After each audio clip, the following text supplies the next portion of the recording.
20%. I mean, that is just a staggering number to see on a stock chart. It is. And we aren't talking about some, volatile crypto or a penny stock. This is Trip.com Group, a massive company. A blue-chip tech giant.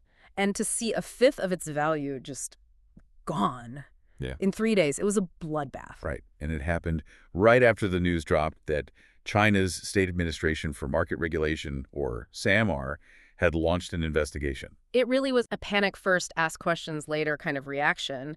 The speed of that sell-off was almost as interesting as the news itself. Exactly. And that's why we're here today. Yeah. We want to ask the questions that the market might have missed in that initial panic. Right. So for this deep dive, it's really a financial detective story. Mm-hmm. Is the business model actually broken? Is this an existential threat, or is it just a very scary, very expensive speed bump? And to figure that out, we've got two really solid reports here. One from Goldman Sachs, dated January 19th, 2026, and another from JP Morgan from the 18th. And what's so fascinating is that to predict what's going to happen in China, they're looking at a history lesson from Europe. The Booking.com parallel. It's the crystal ball for this whole situation. I definitely want to get to that. It's a great comparison. But first, let's set the scene. Trip.com is the dominant player, right? I mean, how big are they really? They're not just big, they are the ecosystem. In the domestic online travel space in China, they have somewhere between 70 to 80% of the market. 70 to 80%. I mean, that's basically a monopoly. It's enough to make you the price setter for the whole industry. And when you have that kind of leverage, you have a giant target on your back. The regulators are always watching. Okay, so what exactly is SAM investigating? The reports say it hasn't been officially disclosed, but the analysts seem to have a pretty good idea. They do. JP Morgan is working under the assumption that this whole thing centers on one specific piece of tech. They call it the price adjustment tool. Price adjustment tool. It sounds so harmless, like a button on a calculator. It sounds boring, but in practice, it's really aggressive. How so? Okay, so imagine you're a hotel owner. You list your rooms on Trip.com because you have to, right? That's where all the customers are. Of course. But you also want to get bookings from other places. Maybe you list on a competitor like Meituan, or you try to sell direct on your own website. And to get people over there, you offer a small discount. Maybe 100 RMB cheaper than on Trip.com. Makes sense. I want to diversify. I don't want to rely on one app. Exactly. But this is where the robot comes in. Trip.com's tool is an automated system that's constantly scanning the internet. The second it sees that lower price on Meituan, it automatically lowers your price on Trip.com to match it or even beat it. So it's an automated price match. Yes, but it happens without your permission, instantly. Okay, but as a consumer, I'm hearing this and thinking, great, right? I know I'm getting the lowest price on Trip.com. Why would a regulator be mad about low prices? That's the classic antitrust paradox. Short term, yes, the consumer wins. But the regulators argue that long term, it completely kills competition. How? Think about it from the hotel's perspective. Why would you ever bother offering a discount on a smaller platform if Trip.com is just going to match it instantly? Oh, I see. If I drop my price on the small site, Trip.com matches it. But they have all the traffic, so everyone just books the cheaper rate on Trip.com anyway. Exactly. So you don't get any new customers from the small site, but you lose profit margin on the big site where most of your business comes from. You're just hurting yourself. So you stop discounting everywhere. You stop discounting. The tool effectively forces price parity across the web without ever needing a contract. The algorithm does the dirty work. It creates a most favored nation status by force. Wow. Okay, and the Goldman report mentioned another layer to this, something about premium hotels. Right, the tier system. This is probably the second thing the regulators are looking at. Goldman notes that Trip.com sorts hotels into tiers, premium, gold, and so on. A pay-to-play system. That's the allegation. If you want to be a premium partner, you have to promise exclusivity and, crucially, you pay a higher commission. How much higher? The standard take rate, the commission, is around 10 to 12%. For these premium hotels, it's apparently closer to 15%. That's a huge jump in what's already a thin margin business. It is.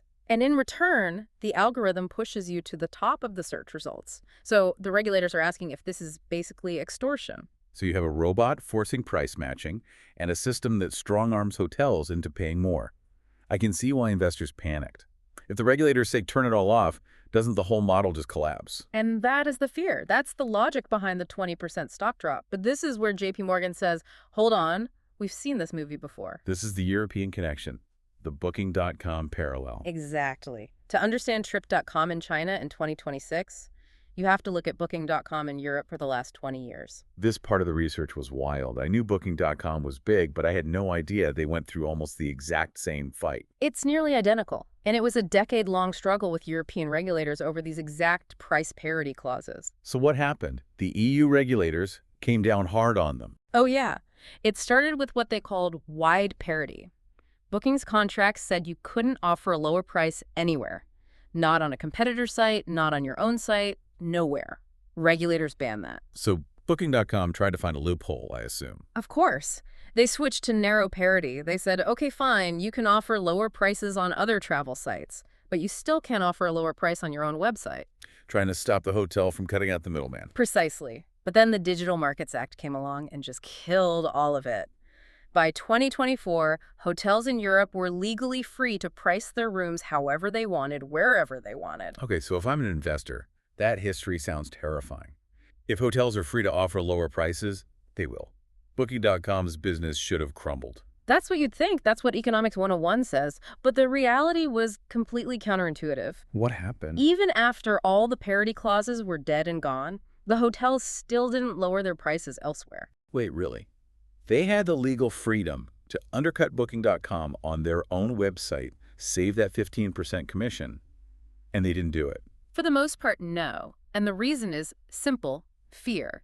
Or, more technically, the demand funnel. The traffic. It all comes down to traffic. Exactly. Booking.com has all the customers. Same as Trip.com. If you're a hotel manager, you know that almost all of your customers start their search on that big app. And if you undercut them, you risk the algorithm burying you on page 10. You become a ghost. Yeah. And a cheap room that nobody sees is a room that stays empty. You can't afford that. So hotels voluntarily kept prices competitive on Booking.com just to stay visible. So the market power is stronger than the regulations. That's the core argument from JP Morgan. The hotels need Trip.com more than Trip.com needs any single hotel. Okay, so if that Booking.com effect holds, the existential threat isn't really there. But there have to be some cost. The stock didn't fall 20% for nothing. You're right, there is a cost, and both reports agree on where the pain will be felt. It's not going to be a loss of GMV. Gross merchandise volume. So the total value of all the bookings. Right. People aren't going to suddenly stop using the Trip.com app. It's sticky, it's reliable, the top line is probably safe, the hit is going to be on the margins, on profitability. How does that work? If they can't force the low price, how does it hurt their profit? It leads to what the analysts are calling a coupon war. A coupon war. That sounds expensive. It is. So the regulators turn off the price adjustment tool. Now, Trip.com can't force the hotel to have the lowest price. So the hotel might try offering a small discount on a competitor, like Meituan. Exactly. And now Trip.com shows a higher price, which looks bad. To keep that customer, Trip.com has to step in and subsidize the difference out of its own pocket. They issue a coupon to the user to match the price on Meituan. So before they force the hotel to eat the cost. Now Trip.com has to eat the cost themselves to stay competitive. Bingo! They're paying to maintain their dominance, and that money comes directly out of their profit margin. And the numbers in the Goldman report show they are incredibly sensitive to this. The leverage is kind of scary. Highly sensitive. Goldman ran a what-if model. They found that a mere 1% decrease in the hotel take rate, so their effective commission dropping from 15 to 14%, could lead to an 8% drop in overall earnings. Wow. A 1% cut on the top line takes 8% off the bottom line. It's massive operational leverage. JP Morgan's model is a little less dramatic, but still, a 1 percentage point decline in take rate leads to a 4% decline in earnings. That's still a big hit. It shows that even if they keep all their customers, if it costs more to keep them, the stock gets hurt. It does, and we should talk about Meituan here because they went through their own antitrust investigation a few years back. That's right, for food delivery, the pick one of two exclusivity stuff. Exactly, and for Trip.com investors, this is a reassuring data point. After that investigation, Meituan's take rates in food delivery actually stayed pretty stable. The sky didn't fall. But the competition's different. You have players like Douyin, the Chinese TikTok, trying to get into travel. They are, but Goldman makes a great point here. Gaining access to hotel inventory is really, really hard. Most hotels are already fully integrated into Trip.com's back-end systems. The hassle factor. A hotel manager doesn't want to manage live inventory across 5 different apps. It's a huge pain. Yeah. So that technical barrier is a real moat that Douyin can't just cross with viral videos. So let's talk more about that moat. JP Morgan makes an interesting point about who uses Trip.com. It's not just how many, but which people.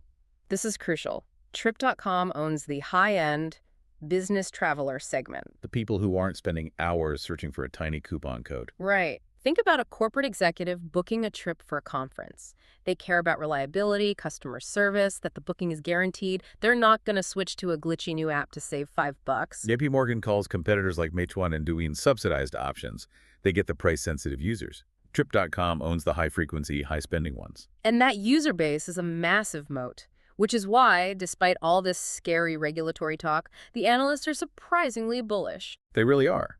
I mean, I expected to see downgrades to hold or sell, but both banks are sticking with buy or overweight. It comes down to valuation. After that 20% drop, the stock is trading at around 12 to 15 times its estimated 2026 earnings. For a tech company with a near monopoly, that's cheap. It's arguably on sale. Right? And JP Morgan sees this investigation as a clearing event. I like that term. What does it mean in this context? Markets hate uncertainty. Right now, everyone's imagining the worst-case scenario. But once the fine is announced or the new rules are published, like we saw with Alibaba and Meituan, the uncertainty vanishes. The market can finally price in the damage. Exactly. And the stock usually recovers. The waiting hurts more than the actual event. And look at the price targets. Goldman is at $87 US. JP Morgan is aiming for 90. And with the stock trading around $60, that's a lot of upside. We're talking 40 to 50% potential upside. That's why they're saying buy. They think the market overreacted to the noise and ignored the fundamentals. Okay, so to recap, we started with a panic, a 20% crash. We looked at the algorithms that force price matching. Then the history lesson from Booking.com, which suggests that even if you ban the tools, the sheer market power keeps hotels in line anyway. And finally, the financials.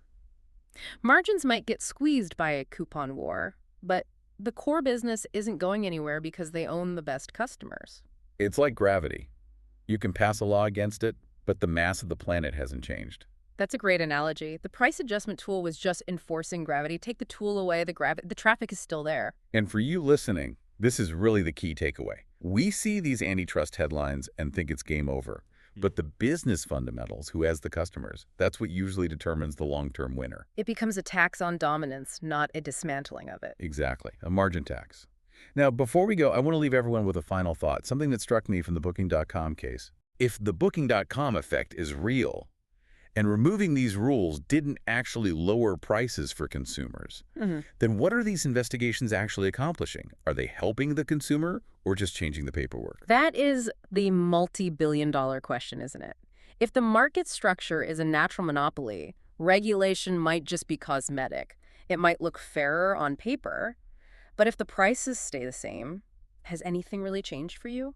Something to think about the next time you're booking a hotel and notice the price is exactly the same on every single site. The algorithm might be gone, but the invisible hand is still there. And that's it for this deep dive.